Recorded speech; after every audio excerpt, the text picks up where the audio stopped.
BA भाग तृतीय के विद्यार्थियों के लिए आज है सुमित्रा नंदन पंत की एक तारा कविता का समापन भाग। हमने अब तक पूरी कविता पढ़ी जिसमें कवि जो है अपने एकाकी जीवन और एक तारे के बारे में बात करते हैं और इसमें रहस्यवाद की सृष्टि हुई है। बहुत ही सुंदर प्रकृति का चित्रण, साथ में अपने मन की भावनाओं को तारे के माध्यम से व्यक्त किया है। तो एक तारा कविता सुमित्रा नंदन पंत की ऐसी कविता है जिसमें वे प्रकृति के एक रहस्य को प्रकट करते हैं कि प्राय सभी छायावादी कवियों ने प्रकृति पर चेतन सत्ता का आरोप लगाया है। तो यहाँ भी पंत प्रकृति पर चेतन सत्ता का आरोप लगाते हैं, तारे के माध्यम से अपने मन के उद्गारों को, भावों को, एकाकीपन को व्यक्त करते हैं। तो आइए अपन पढ़ते हैं एक तारा कविता का अंतिम भाग। आकांक्षा का उच्छ्वासित वेग, मानता नहीं बंधन विवेक, चिर आकांक्षा से ही थर थर उद्वेलित रे अहरे सागर, नाचती लहर पर लहर हहर लहर, अविरत इच्छा ही में नर्तन करते अबाध रवि शशि उड़ुगन, दुस्तर आकांक्षा का बंधन। यहाँ एक तारे के माध्यम से कवि अपनी मनोभावों को व्यक्त करते हुए कहते हैं, आकांक्षा का उच्छ्वासित वेग, मानता नहीं बंधन विवेक। व्यक्ति के मन में अनंत आकांक्षाएं होती है। आप जैसा जानते हैं, हमारी एक इच्छा पूरी होती है तो हम दूसरी के लिए सर उठाते हैं। तो जो इच्छाएं होती है, मन की आकांक्षाएं होती है, उनका वेग जो है वो उच्छ्वासित होता है। वो हमेशा व्यक्ति उससे आकांक्षा के चलते बहुत सोचता है, मानता नहीं बंधन विवेक। और जब उद्दाम आकांक्षाएं हो जाती हैं, बहुत सारी महत्वाकांक्षाएं हो जाती हैं, तो व्यक्ति किसी प्रकार के विवेक, किसी प्रकार के बंधन को नहीं मानता है। जैसे कि आपने भी देखा होगा, जिस चीज़ के प्रति आपके मन में जुनून हो तो आपको कोई रोके तो आप नहीं मानेंगे और आप विवेकपूर्ण तरीके से नहीं सोचेंगे। जब व्यक्ति की इच्छाएं बलवती हो जाती है तो वो प्राय विवेक का काम नहीं लेता है। चिर आकांक्षा से ही थर थर उद्वेलित रे अहरे सागर। कवि कहते हैं कि समुद्र में जो अर्राट करता हुआ पानी आता है, ठाठे मारता हुआ पानी दिखाई देता है, थरथराता हुआ समुद्र हमें दिखता है, वो उसकी आकांक्षाएं हैं। वो चिर आकांक्षाओं के चलते ही वो उद्वेलित होता है, उसमें आंदोलन होता है, पानी जो है वो उफनता है। नाचती लहर पर हहर लहर, और लहरें जो है एक दूसरी लहर के ऊपर नर्तन करती है, उनमें हाहाकार मचता है, उनमें आवाज़ होती है और वो उफनती रहती है, लहरें ऊपर की ओर उठती हैं। तो ये लहरें प्रतीक हैं यहाँ पर व्यक्ति के मन में उठने वाली आकांक्षाओं की। तो कवि कहते हैं, जिस प्रकार समुद्र की लहरें उठती हैं, ऊंची उठती है, वैसे ही व्यक्ति के मन में आकांक्षाएं हैं, अनंत इच्छाएं हैं, वो इच्छाएं ठाठे मारती रहती है। अविरत इच्छा ही में नर्तन करते अबाध रवि शशि उड़ुगन, दुस्तर आकांक्षा का बंधन। कवि कहते हैं, जो अविरत इच्छाएं हैं, अविरत यानी जो कभी रुके ही नहीं, अनंत इच्छाएं, वो उन्हीं के कारण सूर्य, चंद्रमा और नक्षत्र, उड़ुगन यानी नक्षत्र, रवि यानी सूर्य, शशि यानी चंद्रमा, तो सूर्य, चंद्रमा और नक्षत्र अबाध गति से नर्तन करते रहते हैं, यानी आते चलते रहते हैं, उनका क्रमिक सिलसिला है। सूर्य आया, फिर चंद्रमा आया, फिर सूर्य आया, फिर चंद्रमा आया, और चंद्रमा के साथ अनंत नक्षत्र भी आते हैं। तो ये क्या है? ये व्यक्ति की इच्छाओं की तरह से है, दुस्तर आकांक्षा का बंधन। जब प्रकृति ही आकांक्षाओं के बंधन में बंध नहीं सकती है, आकांक्षाएं जो है उन पर बंधन नहीं लगा सकती है, तो व्यक्ति भला कैसे लगाएगा? यानी ये प्रकृति का नियम है कि सूर्य, चंद्रमा ये भी आते ही रहते हैं, जाते ही रहते हैं, आकांक्षाओं की तरह से इनमें भी उगने की, आगे आने की क्षमताएं हैं और आकांक्षाएं हैं। तो व्यक्ति मन में भी वैसी ही इच्छाएं होती है। रे उड़ू क्या जलते प्राण विकल, क्या नीरव नीरव नयन सजल, जीवन निसंग रे व्यर्थ विफल, एकाकीपन का अंधकार दुस्सह है इसका मूक भार, इसके विषाद का रेन पार, चिर अविचल पर तारक अमंद, जानता नहीं वह छंद बंद। कवि यहाँ पर अपने एकाकी जीवन को प्रकट करने के लिए प्रकृति का सहारा लेते हैं और कहते हैं, रे उड़ू क्या जलते प्राण विकल। उड़ू यानी नक्षत्र, हे नक्षत्र, हे सितारे, क्या तुम्हारे प्राण जल रहे हैं व्यथित होकर के, विकल होकर के। जो तारा जगमग जगमग जलता हुआ दिखता है तो कवि कहते हैं कि ऐसा प्रतीत होता है मानो इसके प्राण किसी विरह में या किसी की वेदना में व्यथित हैं, विकल हैं, जल रहे हैं। क्या नीरव नीरव नयन सजल, क्या तुम्हारे आंखों में दुख के आंसू है और वो चुपचाप रुदन कर रहे हैं। नीरव यानी बिना शोर किए, चुपचाप। नयन सजल यानी आंखों में जल बिंदु हो, पानी हो, आंसू हो।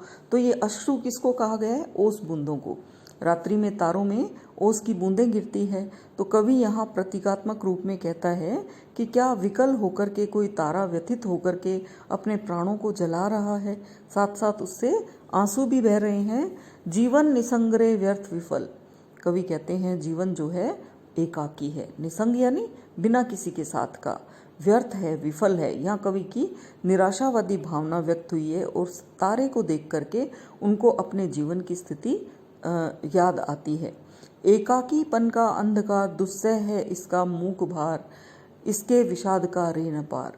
अनंत पीड़ा को, अनंत वेदना को व्यक्त करते हुए कवि सुमित्रानंदन पंत कहते हैं, एकाकीपन का अंधकार दुस्सह है इसका मूक भार। जो एकाकीपन का अंधेरा है उसका जो मौन भार है वो असहनीय है। दुस्सह यानी असहनीय, मूक भार यानी चुपचाप जो बोझ पड़ा हुआ है, जो दिखाई नहीं देता है। कुछ चीज़ें तो क्या होती हैं? दृश्यमान होती है, कुछ अदृश्य होती है। पीड़ा, एकाकीपन, ये क्या है?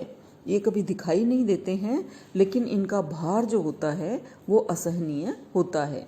इसके विषाद का रे न पार।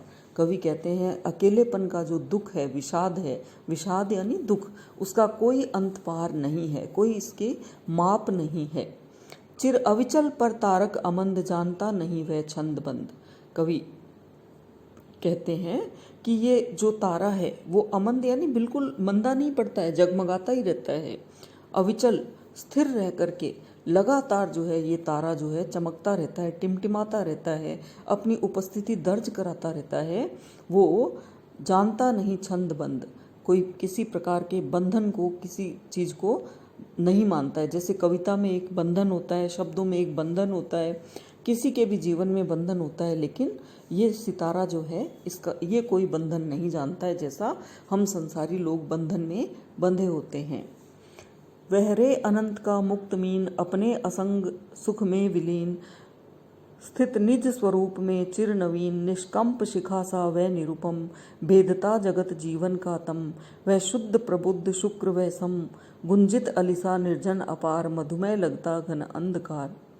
कवि यहाँ पर तारे के बारे में बताते हुए अपने मन की व्यथा को बता रहे हैं और कहते हैं, वह रे अनंत का मुक्त मीन। मीन क्या होती है? मछली। समुद्र में जैसे उन्मुक्त होकर के वो विचरण करती है, वैसे ही ये अनंत यानी आसमान, वह तारा जो है वह रे अनंत का मुक्त मीन, इस अनंत आसमान का मुक्त मीन है, मछली के समान है, उन्मुक्त है। अपने असंग सुख में विलीन, असंग यानी अकेलेपन, किसी का संग नहीं हो जिसको, तो अकेलेपन के सुख में विलीन है। वो इस आसमान में विचरण करता रहता है, अकेलेपन के सुख में है। स्थित निज स्वरूप में चिर नवीन, और अपने ही स्वरूप में जैसा भी है, एकाकी है, उसी में सुख है और अपने नवीन स्वरूप में नित्य प्रति उदित होता है और एकाकीपन में रहता है, लेकिन अपने ही स्वरूप में वो विशिष्ट है। निष्कंप शिखा सा वह निरुपम, भेदता जगत जीवन का तम।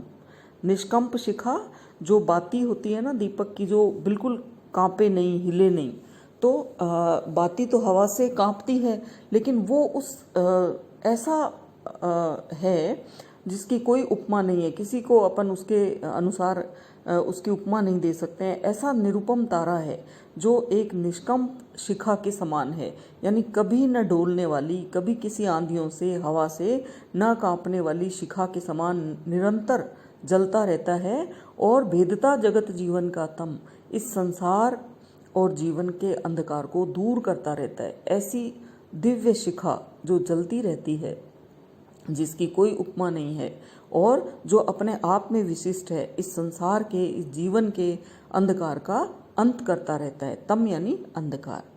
वह शुद्ध प्रबुद्ध शुक्र वह सम, वो शुद्ध है, वो प्रबुद्ध है यानी विद्वान है और शुक्र के समान है। गुंजित अलिसा निर्जन अपार मधुमेह लगता घन अंधकार। कवि कहते हैं जिस प्रकार किसी वन में चुप्पी छाई हो और कोई भ्रमर जो है वो निर्जन में एक गुंजार कर रहा हो, उस गुंजार करते हुए भ्रमर के समान बड़ा मधुमेह लगता है। उस तारे का अपलक निर्निमेष दृष्टि से धरती को देखना मधुमेह लगता घन अंधकार। उस तारे के कारण ये अंधकार जो है, घनेरा अंधकार जो है, वो बड़ा मधुरिमा युक्त लगता है, मधुमेह लगता है। जहाँ एक भ्रमर के समान यह तारा जो है वो दिखाई देता है, गुंजार करता हुआ महसूस होता है। हल्का एकाकी व्यथा भार, जगमग जगमग नभ का आंगन, लद गया कुंद कलियों से घन, वह आत्म और यह जग दर्शन। कवि अंत में कहते हैं कि व्यथा का भार जो है, विरह का भार जो है, पीड़ा का भार जो है, एकांत का भार है, वो अब हल्का लगने लगा है। ये सारा आसमान का आंगन जगमगाते हुए कुंद कलियों से भर गया है।